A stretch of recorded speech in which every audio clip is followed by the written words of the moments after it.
our channel.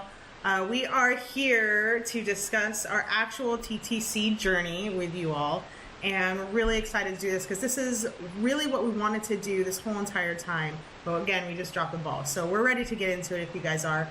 Please, before we start anything, remember to like, share, subscribe to our channel for more content like this. We love providing it to you guys.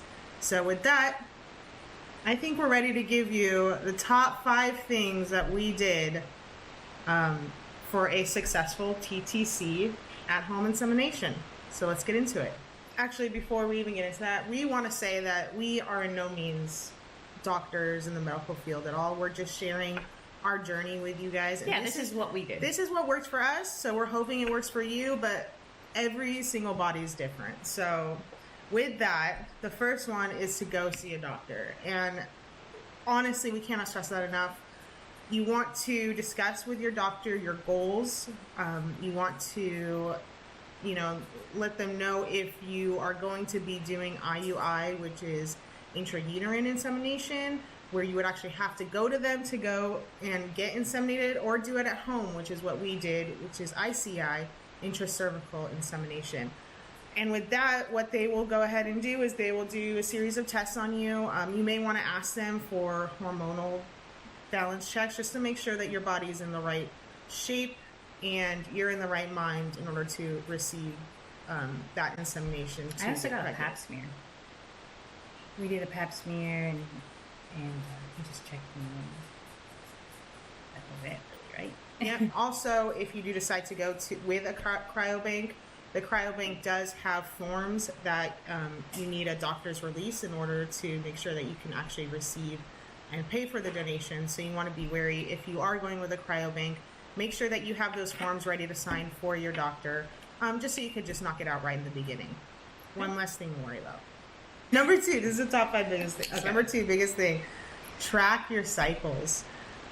You want to know exactly, or actually not even want to, you need to know exactly when you are ovulating in order to get pregnant. Do we use little tests? Simple biology, yeah. And what are the tests called? We'll link the tests. They're called LH, or they're called ovulation tests.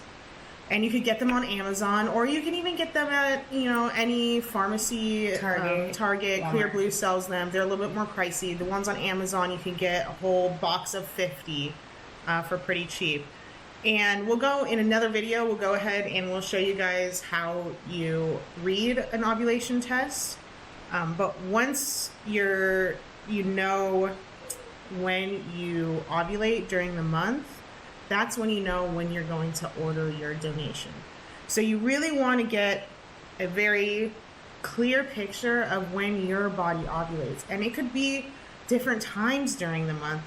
And this is going to show you exactly how your body cycles. Chances are you're going to have the normal, from 14 days of your last period, you're going to probably ovulate.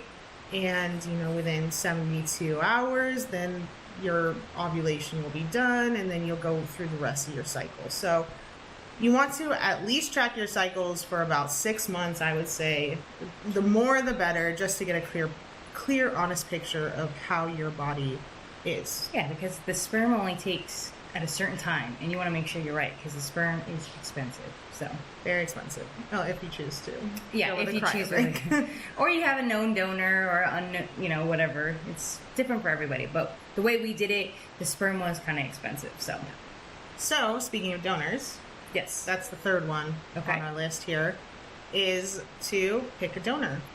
That is something that is personal to you guys. Steph and I decided that we were going to go with frozen donations.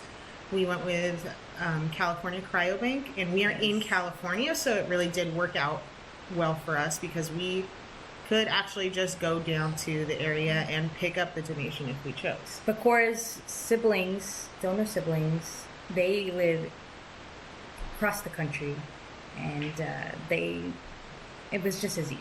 So if you live across the country and you want to go with the California Cryobank, don't worry, it's fine.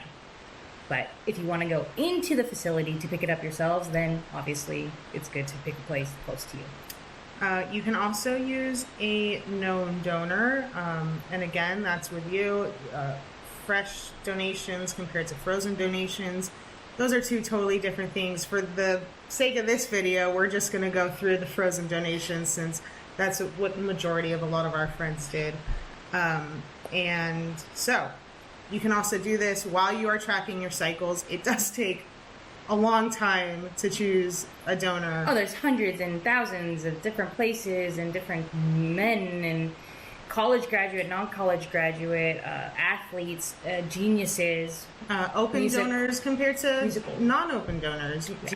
Those are the things that you want to consider. Okay, number 4. This is where it gets fun.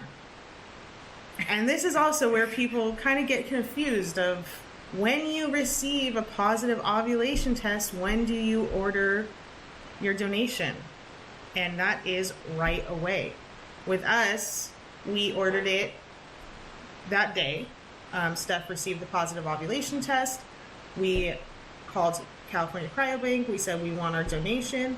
And same day delivery, they sent it to us. And what you want to do is when you receive a positive ovulation test, your body usually has only a 12 to 72 hour window of when your egg is going to be viable for pregnancy. So you want to get that donation as soon as possible. For Steph and I, the first month that we did it, we did 2 vials. So we ordered 2 vials. And when we got the donation, we inseminated 12 hours after her first positive test. And then LH test after her first positive ovulation test. And then after that, we did it 24 hours after the first insemination. And we thought that that would cover pretty much in that 72-hour window. Now, that month we didn't get pregnant.